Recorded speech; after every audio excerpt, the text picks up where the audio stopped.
Hallelujah. Okay. Balik ang ulo sa kamay. Ulo sa kamay. You want to see miracles, wonders happening to you? So, remember these 4 things. Faith that heals and makes miracles happen is the kind of faith that continually hears the Word of God. Day in and day night. You can listen to the gospel broadcast in Manila through your cell phones, through the internet. I was in Los Angeles, I listened to it, it's very clear. I was in Dubai, I listened to it, it's very clear. The broadcast is very clear. You can, what's that? www.deltabroadcastingsystem.net. You are on DWXI. You'll continually hear the message. And remember this, what you always hear, the kind of words and message you always hear will influence your way of thinking, will influence your feelings, will influence your attitude towards yourself and towards others and towards the future. If you hear the bad news, which are so many in this world, what would you feel? You will feel bad all the time. But if you continuously listen or hear the good news, kahit hindi ka pa kumakain, kahit hindi ka pa nagsusweldo, always good ang pakiramdam mo. And you always hope that something good will happen to you. Amen? Okay. Put your hands over your breast. May breast ba kayo? Okay. Takpan niyo yan. Always hope that something good will happen to you, being fully persuaded that God, the God you worship, the God you continually hear, has the power to do what He has promised to you. The Word of God is full of promises. I stood on that Word since I was healed in 1978 miraculously. We celebrated with my wife our golden wedding anniversary last July 18. How did I endure 50 years with a woman who does not love me? Yes, that was her confession. And finally, she confessed last July 18, and she said in her vow, she said, Mike, I married you for the first time not because I love you, but because my father said so. Yan. Pinakasalan niya ako dahil sinabi ng tatay niya. Kasi ang niligawan ko naman yung tatay niya. Kasi hindi niya ako pinakikinggan, iniiwasan niya ako, so ang niligawan ko ang tatay niya. Nilasing ko si isang boting syoktong. So dahil na sa isang boting syoktong, namatay ang tatay niya. Sa atake sa puso. Hallelujah. Pero bago namatay, sinabi sa kanya, sabi niya, Belen, gusto kong mapamangasawa mo ang gwapong yan. Sabi niya, panatag yung loob ko, pag siyang napangasawa mo, mabait yan. Hindi kanyang pababayaan. Hindi naman siya nagkamali. No? But for 50 long years, pakinggan mo ang testimony niya. Sabi niya doon sa isang alaga ng aming katulong, ampon, sabi niya, Liana, pag ako nagagalit, tingnan mo ang aking mata. Look at my eyes. Sabi niya, I disciplined 5 people with these eyes. Sabi ko, bakit 5? 4 lang anak namin. Sabi niya, bakit 5? Panlima ka. Tingin lang. tingin lang. But the question is, how did I endure 50 long years of suffering? Because I always hope that someday, somehow, she will fall in love with me.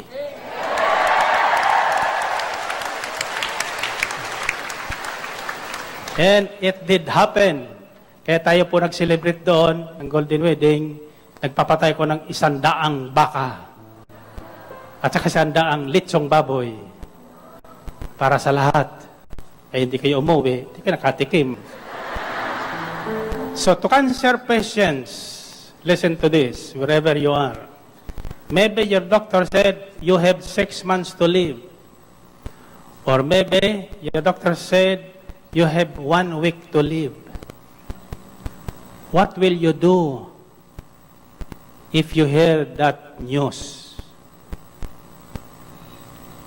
If you want to live long, disregard the bad news. Hope that someday the grace of God will fall on you. Ang biyaya ng Diyos mangyayari sa iyo. Why? Because that is a promise. Pangako ng Diyos siya. The Bible says, according to Romans chapter 4, verses 18 to 21, this is one of my favorite passages in the Bible because it happened before, and it is happening today, and it is happening to me. Against all hope, Abraham in hope believed, and so became the father of many nations. Against all hope, wala nang kapag-apag-asa si Abraham. Subalit, dahil sa pag-asa, umasa pa rin siya at nanalig na yung pangako ng Diyos na siyang magiging ama ng sangkatauhan ay gagawin ng Diyos sa kanya. Though he was already 100 years old, and Sarah was 90 and barren. But God, 25 years ago, promised Abraham that Sarah will have a son from where the offspring of humankind through Abraham will come. And we are part of that offspring by faith with Abraham. So, against all hope, Abraham in hope believed, and so became the father of many nations, just as it had been said to him, so shall your offspring be. Without weakening in his faith, he faced the fact that his body was as good as dead, since he was about 100 years old, and that Sarah's womb was also dead. Yet he did not waver through unbelief regarding the promise of God, but was strengthened in his faith, and gave glory to God, being fully persuaded that God had power to do what He had promised. Against all hope, wala ka ng kapag-apag-asa, wala ka ng inaasahan, wala nang makakatulong sa iyo. Kung ikaw ay mananampalataya at lagi kang nakikinig sa salita ng Diyos, umasa kang darating ang tulong ng Diyos sa iyo.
hospital without knowing what really was there. So we returned. Then, last September 29, the doctor said to his secretary, you get the results of the biopsy.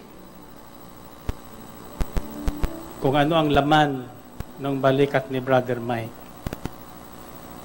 Binigay doon sa aking anak, hindi sa akin. Pasiningnan niya aking anak nakangiti. Pag nakangiti, yun mabuting balita. Amen. Sabi ko, Dok, ano ba yan? Sabi niya, nothing to worry. Aba lang. So, nothing to worry. And so what I did is, once I was already there sa hospital, I have everything checked already. So, one time kayo have yourself check up your blood tests. Because in the blood chemistry, you will discover whether you are healthy or you are sick. So after the full blood chemistry, the result came out, and my doctor said, your health is perfect.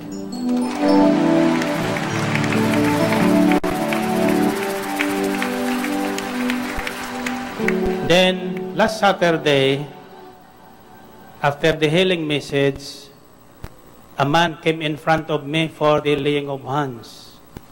Pauwi na. And I said, how old are you, brother? He said, 100 years old. I said, you're still very strong, 100 years old. I'll be like you. Kako, what do you want? I want to live long. Sabi ko sa kanya, 100, pwede na yun. I did not say that.